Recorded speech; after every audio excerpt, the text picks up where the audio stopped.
Senior होते आणि मी खरं म्हणजे सेवादलाच्या शाखेमध्ये कधी गेलो नाही. आमच्या घरासमोर संघाची शाखा व्हायची. ते SSCला असेपर्यंत बाई मी संघाच्या शाखेमध्ये जात होतो आणि मग वाचायला लागलो, विचार करायला लागलो, तेव्हा त्या वातावरणातून बाहेर पडलो.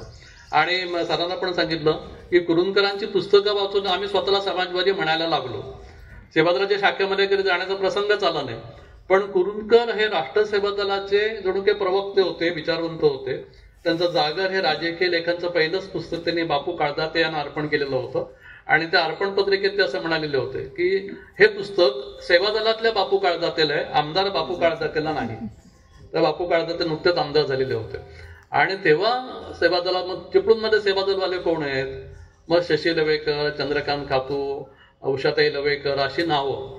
आणि ती सेवा दल पहिल्यापासून चिपळूणमध्ये शाखा भरत होती, पण मला शाखेमध्ये जाण्याचा कधी प्रसंग आला नाही. आणि मग आपण चिपळूणमध्ये मग जी वैचारिक व्याख्यानमाला वगैरे आपण सुरू केली. डॉक्टर दाभोलकरांची व्याख्यानमाला आपण 35-40 वर्षांपूर्वी सुरू केली आणि डॉक्टर दाभोलकर प्रत्येक वर्षी चिपळूणमध्ये यायचे आणि त्या सगळ्या उपक्रमांमध्ये चंदूबाई हे अग्रेसर असायचे. आणि कुठलाही कार्यक्रम घेतला की कार्यक्रम संपल्यानंतर चंदूबाई माझ्याजवळ यायचे आणि खिशात हात घालायचे आणि त्या काळामध्ये 100-200 रुपये काय असतील ते माझ्या हातात द्यायचे. हे माझं कॉन्ट्रीब्युशन तेव्हा.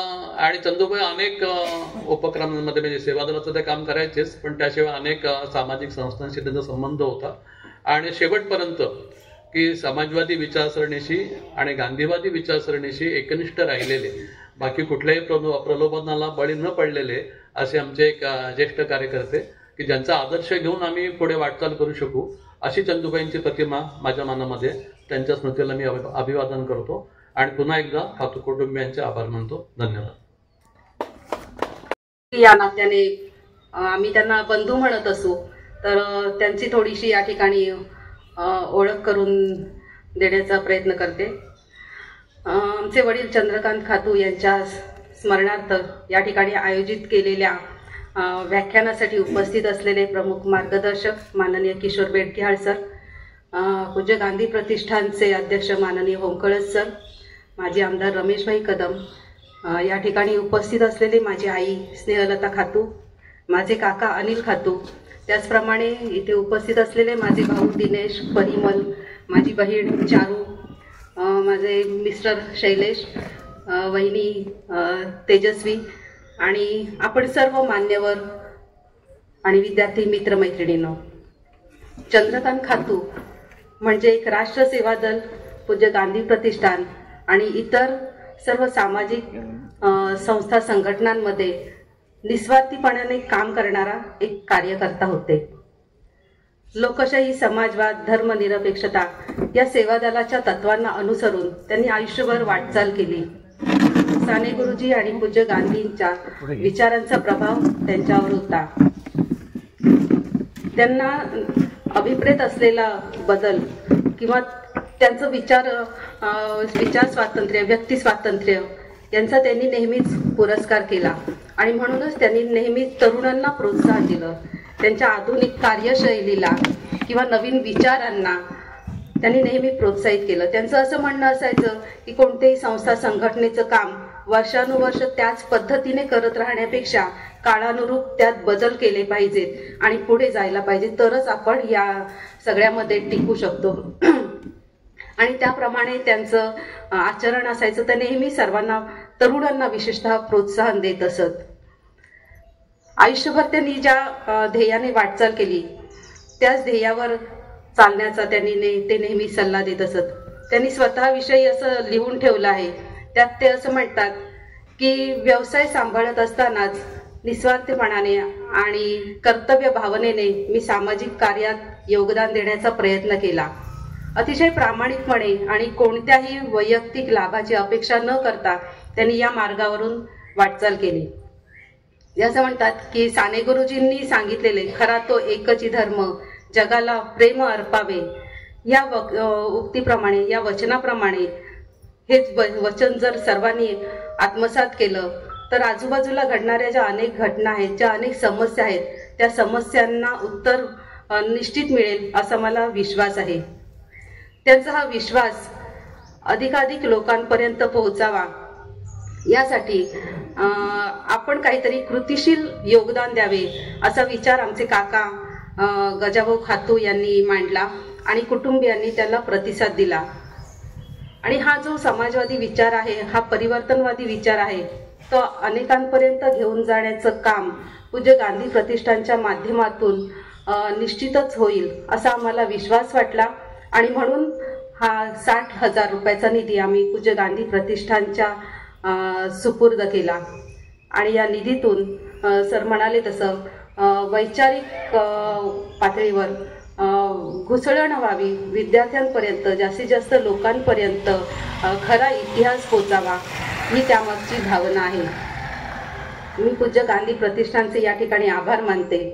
त्याचप्रमाणे बंधूंनी ज्या ध्येयाने या सर्व समाजाच्या प्रती आपली कृतज्ञता, आपलं जे काम केलं, तर त्यांच्या या कार्याला खातू कुटुंबियांच्या वतीने वाहिलेली ही आदरांजली आहे. मी पुन्हा एकदा पूज्य गांधी प्रतिष्ठानचे आणि त्याच्या सर्व समितीचे आभार मानते आणि इथेच थांबते. धन्यवाद. प्रमुख वक्ते किशोर सीताराम बेडकियाळ यांचा मी परिचय थोडक्यात करून देतो. माननीय श्री किशोर सीताराम बेडकियाळ हे महाराष्ट्रातील एक प्रतिभावंत विचारवंत असून समकालीन आंतरविद्याशाखीय क्षेत्रामध्ये किशोर बेडकियाळ यांचा व्यासंग नवसंशोधक व अकादमिक संशोधकांना नेहमीच दिशादर्शन करणार आहे. मुळात विज्ञान शाखेचे पदवीधर असणारे बेडकियाळ सामाजिक शास्त्रातील अनेक विषयांचे अतिशय सूक्ष्म जाणकार आहेत. त्यांचा जन्म 1954 रोजी कोल्हापूर येथे झाला.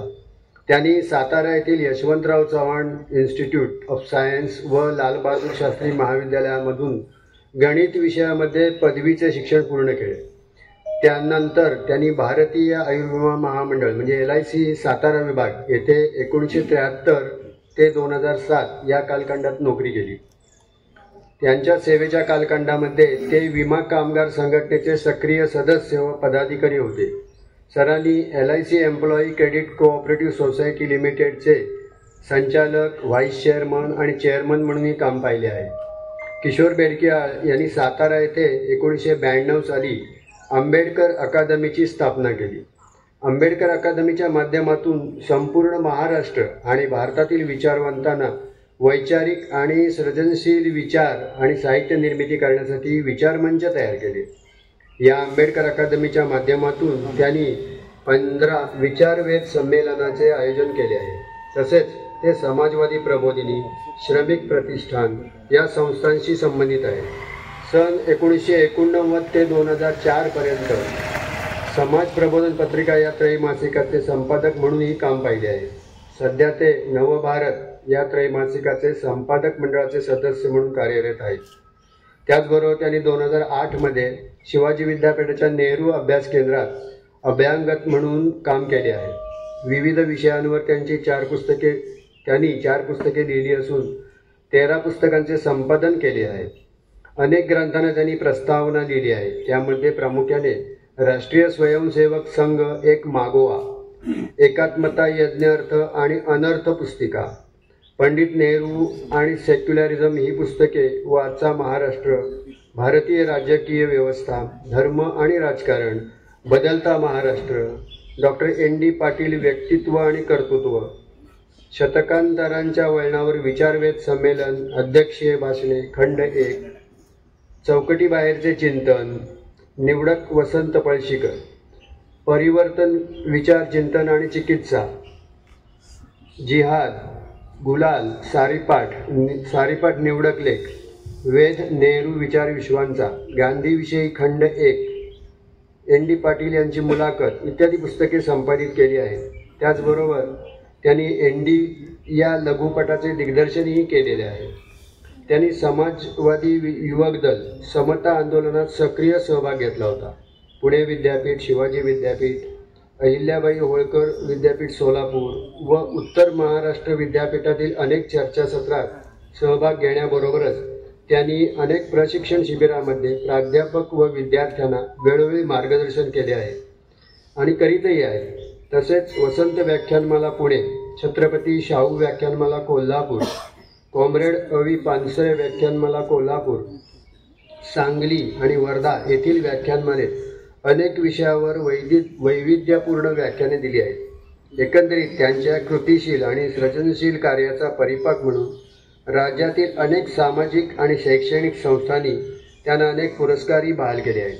त्यामध्ये दक्षिण महाराष्ट्र साहित्य सभा कोल्हापूर यांचे सूर्यवंशी पुरस्कार, राजर्षी शाहू ग्रंथ पुरस्कार, राम आपटे प्रबोधन पुरस्कार, अभिनंदन संस्था सातारा यांचा पुरस्कार, गुणवंत कामगार प्रतिष्ठान सातारा यांचा जीवन गौरव पुरस्कार व महाराष्ट्र फाउंडेशनचा पुरस्कार इत्यादी महत्त्वपूर्ण पुरस्कारांचे ते मानकरी ठरले. चतुरस्त्र व्यक्तिमत्व असलेल्या बेडक्याळ यांनी समकालीन समाजातील बहुविध ज्वलंत प्रश्नावर वेळोवेळी आपली भूमिका मांडण्याबरोबरच वेळप्रसंगी परिवर्तनाच्या चळवळी स्वतःला झोकून दिल्याचे दिसून येते. धन्यवाद. विनंती करते की त्यांनी सर्वांचे आभार.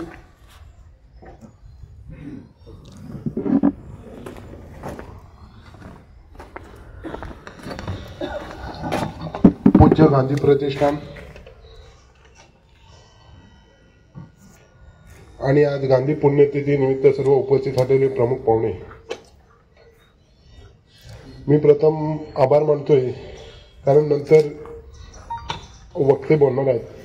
प्रथम मी दिवंगत चंद्रकांत खातू यांचे कुटुंबीय ज्यांनी या उपक्रमासाठी 60,000 रुपये अर्थसहाय्य पूज्य गांधी प्रतिष्ठानला केले त्यांचे मी आभार मानतो. आजचे सन्माननीय ज्येष्ठ वक्ते, गांधी अभ्यासक व विचारवंत किशोर बेडक्याळ यांनी आपला व्यस्त कार्यक्रमातून आम्हाला जो वेळ दिला आणि कार्यक्रमाला उपस्थित राहिले त्याबद्दल मी त्यांचेही आभार मानतो. उपस्थित सर्व मान्यवर, गांधीप्रेमी नागरिक, विद्यार्थी, शिक्षक, प्राध्यापक वर्ग या सर्वांचे मी आभार मानतो. तसेच डीबीजी महाविद्यालय NSS विभाग प्रमुख सूर्यवंशी प्रमुख, डीबीजे कनिष्ठ महाविद्यालय विभाग प्रमुख अरुण सूर्यवंशी, विनायक बांद्रे, अरुण जाधव, विनायक बांद्रे, तसेच आनंद पवार विद्यालय NSS विभागाचे प्रमुख हुमणे व भालेकर, तसेच बापू काणे ज्यांनी चहा पाण्याची वगैरे व्यवस्था केलेली आहे. नंतर जो भजन कार्य गायन आपल्याकडे सुरुवातीला केले ती आमचे उत्तरा साडविलकर मॅडम, बैठक व ध्वनी व्यवस्था दिनेश गुडेकर यांनी केलेली आहे, त्यांचेही आभार मानतो. छायाचित्रण आमचे नेहमी योगेश गुडेकर, सर्व पत्रकार, दैनिक सागर, दैनिक पुढारी, लोकमत, रत्नागिरी टाइम्स या सर्वांचे मी आभार मानतो. तसेच छपाई व ध्वनिमुद्रण प्रशांत प्रिंटर्स जे आम्हाला नेहमी मदत करत असतात, छाया व प्रशांत सातारकर यांचेही आभार मानतो. सजावट सुनीता महाडिक मॅडम हे नेहमी आम्हाला इथं सजावट कार्यक्रमाला सहभाग देतात. तसेच अमृता ओमकळसव यांचे मी आभार मानतो. आणि सर्व इथं उपस्थित असलेले मूळ म्हणजे विद्यार्थी ज्यात प्रमुख वक्त्यांना ऐकणार आहेत. आणि आजच्या या जगामध्ये विद्यार्थ्यांना एकत्र बसून एक इथं वक्त्याचं ऐकणं हा फार वेळ कमी मिळतो, कारण हल्ली सर्व विद्यार्थी वगैरे व्हॉट्सअप आणि या फेसबुकातून ज्ञान घेत असतात. पण असे मोठे व्यक्ती आपल्यासमोर विद्यार्थ्यांना लाभणं हे भाग्य आहे. म्हणून सर्व जे विद्यार्थी उपस्थित आहेत या सर्वांचे मी आभार मानतो आणि इथेच थांबतो.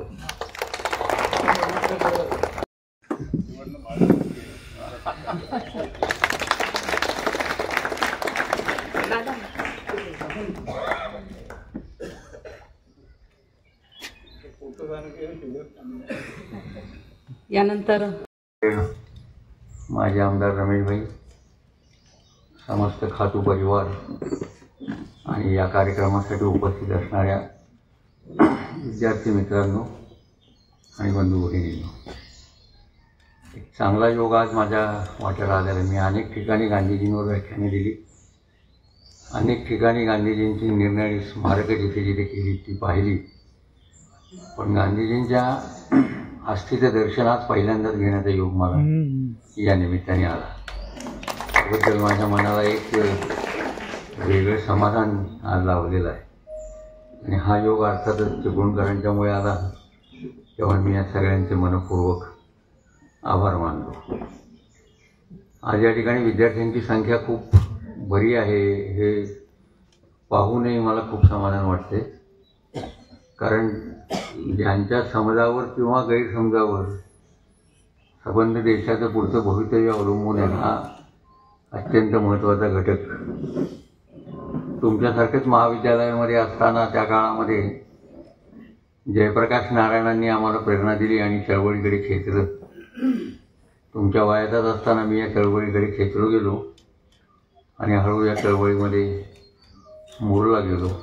आणि त्याच्यातूनच जे काही माझा व्यक्तिगत विकास झाला, चळवळीचा विकास झाला, लेखन झालं, त्या सगळ्याचं कारण जयप्रकाश नारायणांची चळवळ आणि त्याच्या आधारे अनेक मान्यवर विचारवंत अभ्यासक यांच्याशी जोडलं जाणं याच्यातून मी घडलेलो आहे. त्यामुळे विद्यार्थ्यांना ही एक आपली व्यक्तिमत्व घडवण्याची संधी असते. या दृष्टीनं तुम्ही अशा उपक्रमांकडे किंवा कार्यक्रमांकडे होमकळे सर म्हणले तसं पाहिलं पाहिजे. आज त्यांनी व्हॉट्सअप विद्यापीठाचा उल्लेख केला. हे एक सगळ्या देशातल्या विद्यापीठांना मूर्ख ठरवून आपण शहाणे आहोत असं एक व्हॉट्सअपचं विद्यापीठ गेल्या 10 वर्षामध्ये भारतात निर्माण झालेलं आहे. तंत्रज्ञानाचा किती वाईट वापर करता येतो याचं उदाहरण म्हणूनही आपण व्हॉट्सअप विद्यापीठाकडे आणि एक अत्यंत संघटितरित्या पण विषारी अशी असणारी प्रचार मोहीम सातत्यानं राबवून देशाच्या आधुनिक निर्मात्यांना बदनाम करणं, त्यांचं चारित्र्य हनन सातत्याने करत राहणं हा एक अजेंडा किंवा कार्यक्रम व्हॉट्सअप विद्यापीठामधून गेल्या अनेक वर्ष, विशेषतः गेल्या 10 वर्षामध्ये हे सरकार आल्यानंतर सातत्याने चालू आहे. आणि तंत्रज्ञानाच्या वापरामुळे तंत्रज्ञानाची जी पोच आहे, एकाच वेळेला हजारो मैलांचं अंतर ओलांडून ते माणसांपर्यंत पोचतं, त्याच्यामुळे या प्रचाराचा एक अत्यंत वाईट परिणाम आज समाजामध्ये झालेला दिसतो. आणि ज्याच्यामुळे आज जो शब्द प्रचलित झालेला आहे राजकारणामध्ये पोलरायझेशनचा, विविध धार्मिक समाजांमध्ये तेढ निर्माण करणं, संप्रदायनिष्ठा वाढवणं आणि एक वर्जक दृष्टीनं विचार करणं, हा देश म्हटल्यानंतर हा देश कोणाचा, याच्यात कोण राहायला हवे, कोण राहायला नको, या पातळीवर जेव्हा सामान्य माणसाच्या डोक्यामध्ये विचार यायला लागतात, याचा अर्थच असा की या देशाचं भवितव्य कुठेतरी संकटामध्ये आलेलं आहे. आणि हे जर संकट परतवायचं असेल तर ज्यांनी हा देश उभा केला, घडवला, त्यांची या देश घडवण्यामागच्या मूळ प्रेरणा काय होत्या आणि दृष्टी काय होती हे जर आपण तपासून घेतलं किंवा पाहिलं तर आपल्याला कोणत्या उद्दिष्टाकडे पुन्हा जायचं आहे आजच्या काळामधून याचं भान आपल्याला आल्याशिवाय राहणार नाही. भारताची स्वातंत्र्य चळवळ ही जगामधली एक अत्यंत वेगळी अशी स्वातंत्र्य चळवळ मानली जाते. याची 2 कारणं आहेत. तुम्ही सगळ्यांनी रिचर्ड आटनबरोचा गांधी हा सिनेमा कदाचित पाहिला असेल किंवा तरुण मुलांनी ऐकला असेल, पाहण्याची संधी कदाचित तुम्हाला मिळाली नसेल, पण जरूर पहा. 30 जानेवारी आणि 2 ऑक्टोबर या दिवशी कुठल्या ना कुठल्या चॅनलवर तो सिनेमा दाखवला जातो.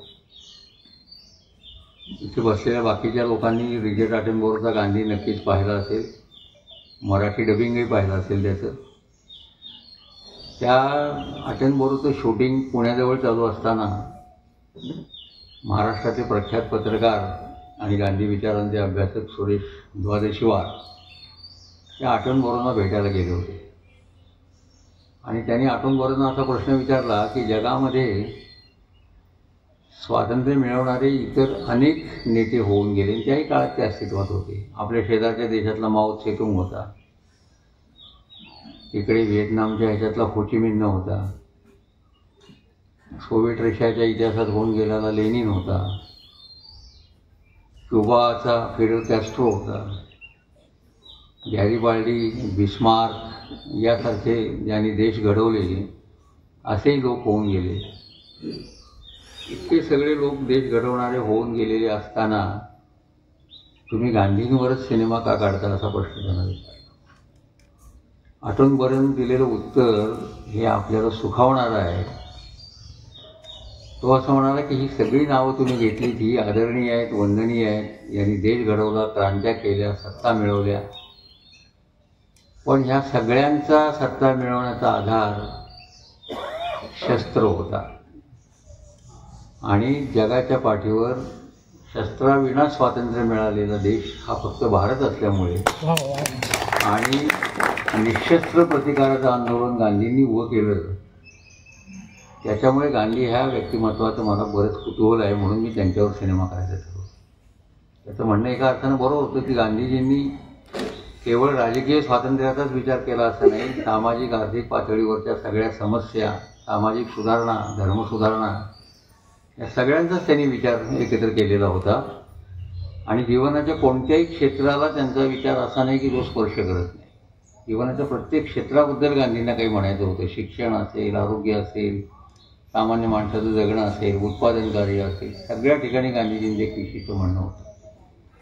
आणि आजही जगाला ज्या ज्या वेळेला युद्धखोरी ग्रासते, युद्धाचं ढग जमायला लागतात, पर्यावरणाचं संकट जगभर आज आपण पाहतो, या सगळ्या ह्याच्यात जगाला कोणाची आठवणीत असेल तर ती गांधीजींची आठवण आहे. म्हणजे जगातल्या आजच्या प्रश्नामध्ये सुद्धा ज्याची आठवण सतत येते आणि ज्याच्या विचारांचा मागोवा देशी परदेशी अभ्यासकांना घ्यावासा वाटतो, असा पुन्हा विचारवंत म्हणून गांधीच आपल्या देशामध्ये येतात. आणि म्हणून तुमच्या लक्षात असेल की आपले पंतप्रधान ज्या प्रकारच्या विचारसरणींमधून आलेले आहेत, ती विचारसरणी गांधी विरोधी, त्या विचारसरणी म्हणून गांधींची हत्या झाली. असं असताना सुद्धा त्यांना परदेशात जाताना गांधी आणि बुद्ध ही दोनच नावं घेऊन जावी लागतात. त्यांच्या संघटनेमधल्या कोणाही माणसाचं नाव त्यांनी परदेशात तरी उच्चारलं तुम्ही ऐकलेलं नाही, कारण त्यांना भारतातच पुरेशी ओळख नाही, तर परदेशामध्ये असण्याचा मुद्दा नाही. त्यामुळे गांधी आणि बुद्धाचा हा देश आहे असं पंतप्रधान वारंवार परदेशात जेव्हा जाऊन सांगतात, तेव्हा कळत नकळत त्यांच्या विचारांचा हा पराभव आहे, त्यांना कुठेतरी मनोमन स्वीकारावं लागतं. ही गांधींची महती आहे. अजून एक गोष्ट गांधींच्याबद्दल सांगायला पाहिजे. इसवी सन 2000च्या आसपास एक पाहणी झाली.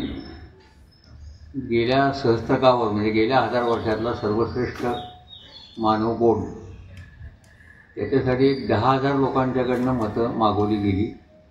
ते 10,000 लोक हे जगभरातले शास्त्रज्ञ, विचारवंत, टॉप ब्युरोक्रॅट्स, राज्यकर्ते, अशा जीवनाच्या निर्णय क्षेत्रामध्ये ज्यांनी तज्ज्ञता मिळवली, अशा 10,000 लोकांना विचारण्यात आला हा प्रश्न आणि ऑप्शन देण्यात आले. गांधी होते, मार्क्स होते, इथे बरेच लोक होते.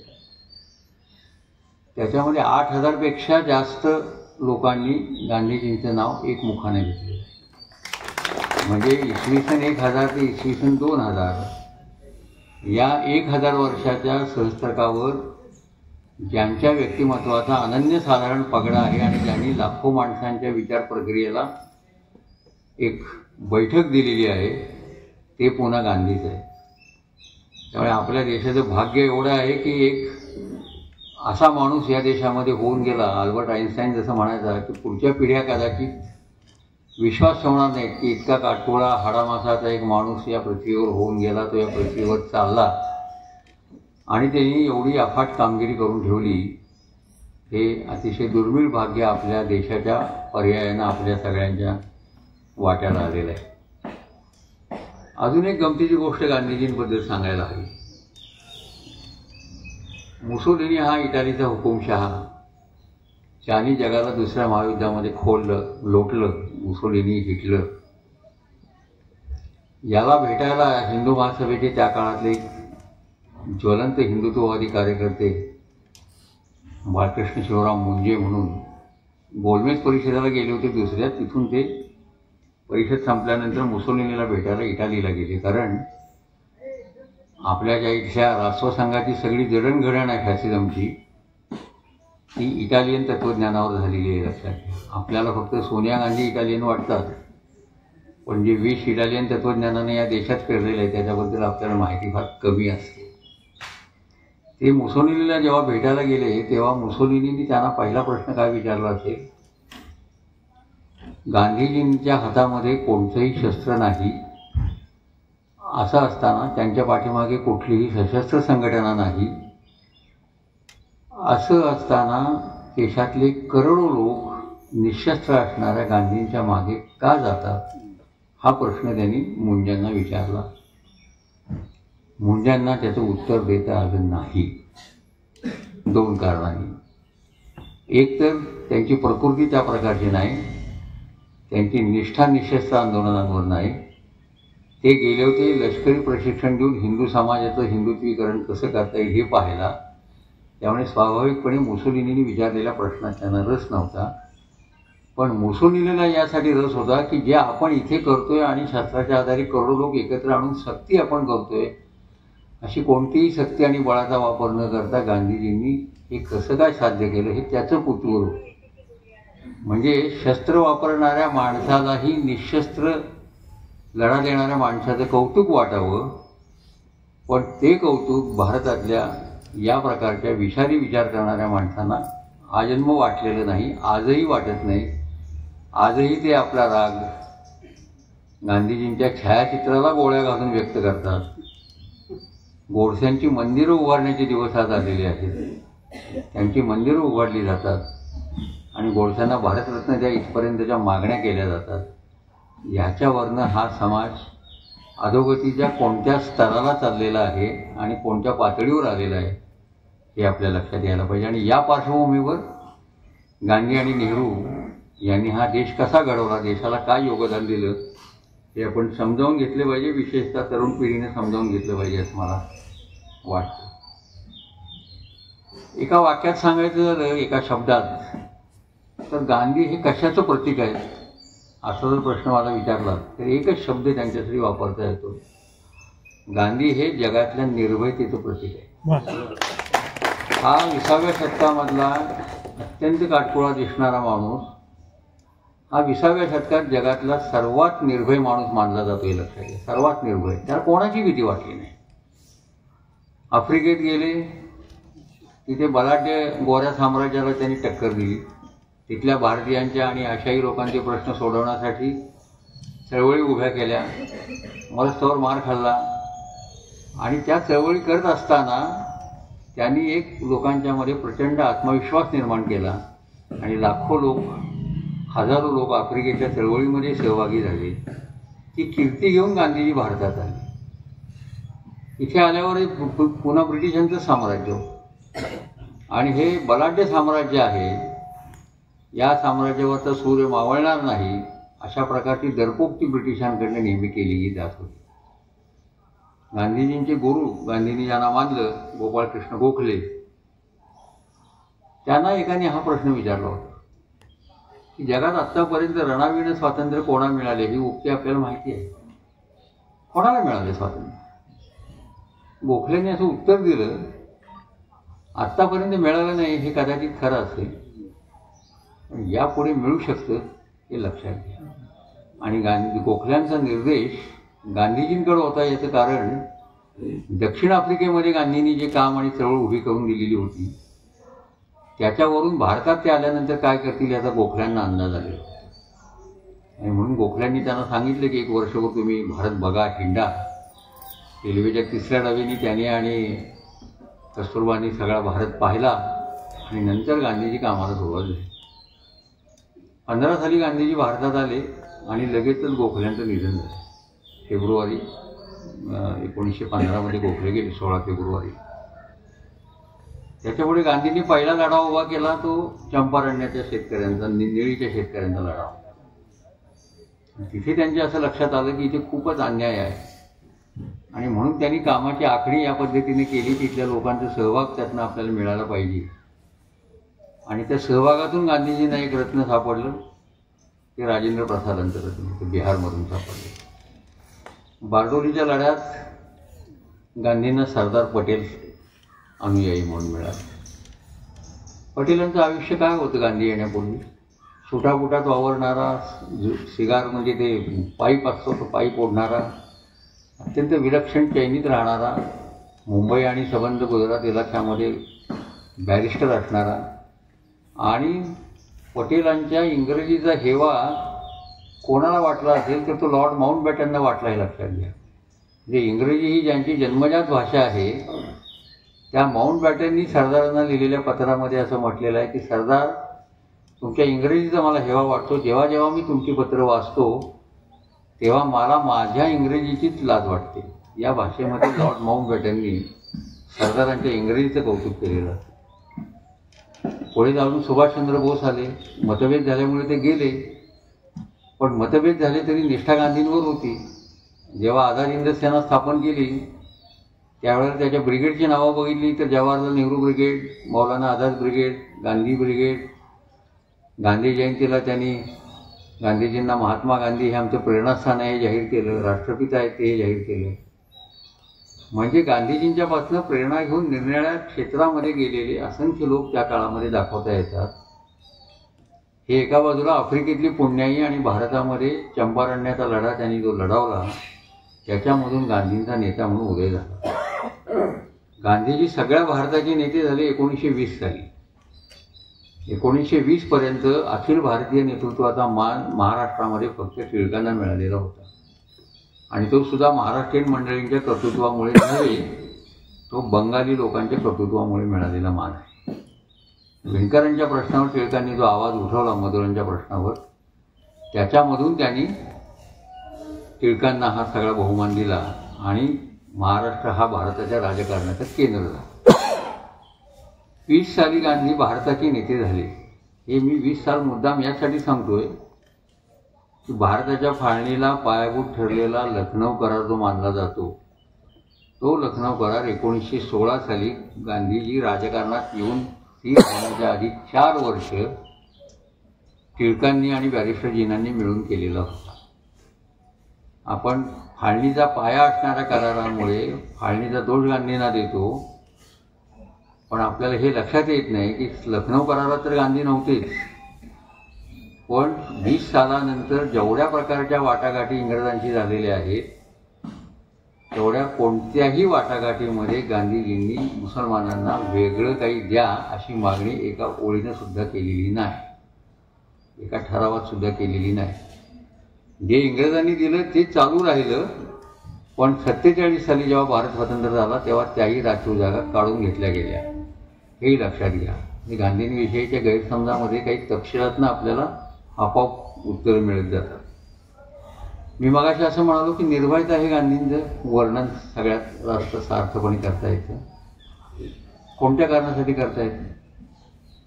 ह्या प्रचंड देशामध्ये गांधी येण्यापूर्वी स्वातंत्र्य लढ्याची दशा काय होती?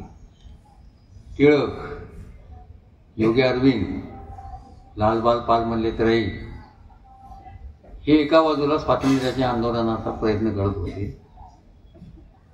दुसऱ्या बाजूला काही सशस्त्र क्रांतिकारक गट त्यांचे प्रयत्न चाललेले होते. वासुदेव बळवंत फडक्यांचं बंड आपल्याला माहिती आहे, गोपट्यांनी केलेली हॉडसनची हत्या आपल्याला माहिती आहे. अशा काही तुरळक प्रतिक्रिया चालू होत्या ब्रिटिश राजवटीला येणाऱ्या. दुसऱ्या बाजूला अभिनव भारत संघटना सावरकरांची, तिनं सशस्त्र संघर्षामध्ये उडी घेतलेली होती. त्याने पुढे अटक झाली, शिक्षा झाली, त्यांनी माफी मागितली. हा सगळा पुढचा इतिहास तुम्हाला माहिती आहे. पण एका बाजूला सशस्त्र संघटना त्या करत असलेल्या प्रयत्नांना खूप मर्यादा होत्या.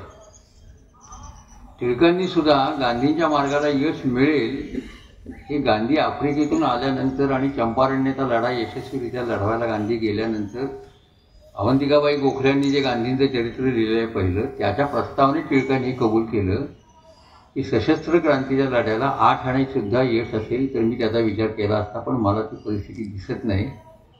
आणि गांधींबद्दल त्यांना असं कुतूहल होतं की सत्याग्रह किंवा यासारखे आंदोलनं करायची तर लाखो लोक लागतील, तर लाखो लोक हिंदुस्थानामध्ये येणार कुठून? कारण हिंदुस्थानची सामाजिक स्थिती, आर्थिक स्थिती, निरक्षरता, दारिद्र्य याच्यामध्ये हा समाज एका मृतावस्थेत असल्यासारखा समाज होता. याच्यामध्ये ही चेतना येणार कुठून आणि इतके लोक येतील कशातून?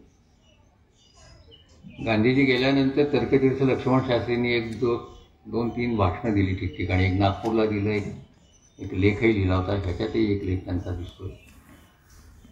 त्या लेखामध्ये टिळकांना शास्त्रीभाऊंनी प्रश्न विचारलेला आहे की जेव्हा लोकांच्या अंतःकरणामध्ये तुम्ही एक स्फूर्ती निर्माण करता, ती स्फूर्ती निर्माण करताना एखादं आंदोलन करायचं असेल तर गणिती हिशोब उपयोगाचा नाही.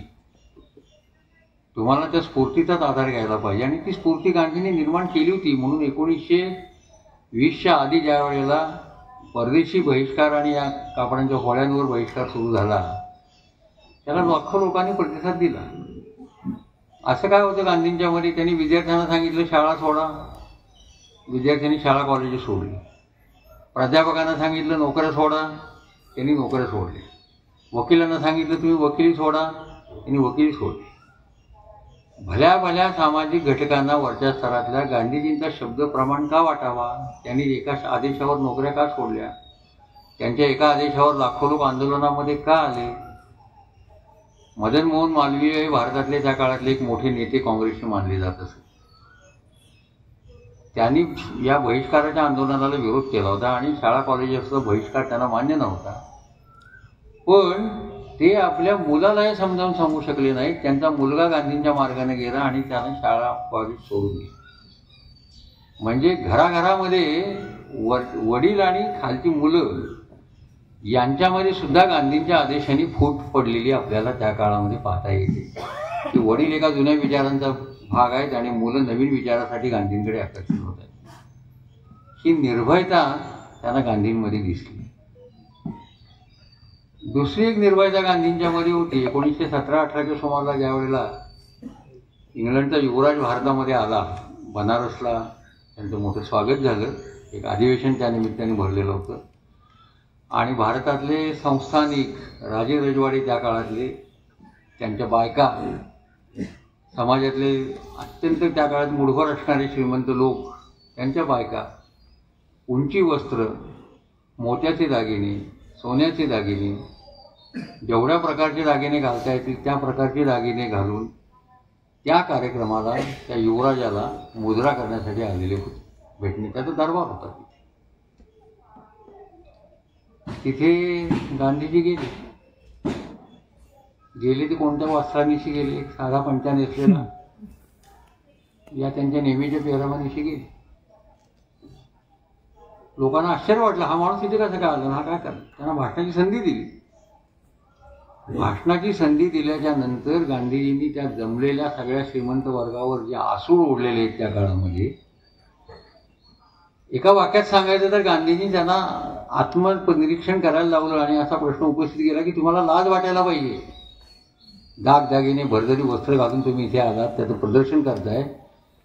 तुम्हाला लाज या कारणासाठी वाटली पाहिजे की तुमचे कोट्यावधी बांधव दारिद्र्यात खितपत पडलेले आहेत, निरक्षर आहेत, जगण्यासाठी पुरेसं वस्त्र त्यांना त्यांच्या अंगावर घालता येत नाही आणि तुम्ही या संपत्तीचं आणि पोशाखांचं प्रदर्शन करायला येतं. खूप कळवळ माजली. दंगा करण्याचा प्रयत्न झाला पण गांधीजी थांबले नाही, ते बोलत राहिले.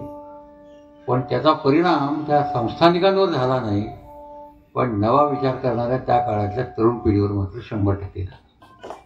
आणि म्हणून गांधीजींच्या कार्यामध्ये, त्यांच्या आंदोलनांमध्ये सातत्यानं तुम्हाला भरतीची प्रक्रिया दिसते, ओहोटीची प्रक्रिया दिसत नाही.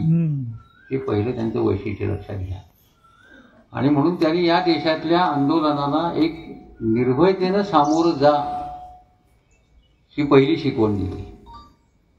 दुसरी शिकवण त्यांनी काय दिली की तुमच्या हातात शस्त्र नाही, हे बरोबर आहे, पण शस्त्र नाही म्हणून लढता येत नाही हे तुम्हाला कोणी सांगितलं. शस्त्राशिवाय आपण लढतो. त्यांनी लोकांना असं विचारलं, तुमच्याकडे असं एक बळ आहे की त्या बळाचा तुम्ही वापर केलेलाच नाहीये. शस्त्र तुमच्या हातात नाही मान्य मला, पण तुमच्या अंगात एक बळ आहे. कुठलं बळ आहे, ओळखा बघूया म्हणले. ते म्हणाले तुमच्या सगळ्यांच्या अंतःकरणामध्ये तुमचं स्वतःचं एक आत्मबल आहे, स्वतःचं बळ आहे, जे फार कमी प्रसंगी तुम्ही वापरता.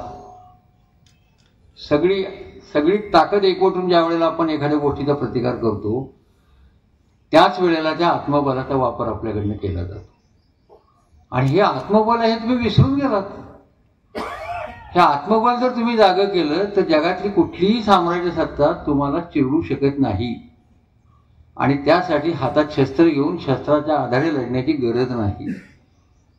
हे आत्मबल करोडो भारतीयांचं गांधींनी जागं केलं, म्हणून ते राष्ट्रपिता झाले आणि म्हणून ते आंदोलनाचे नायक झाले.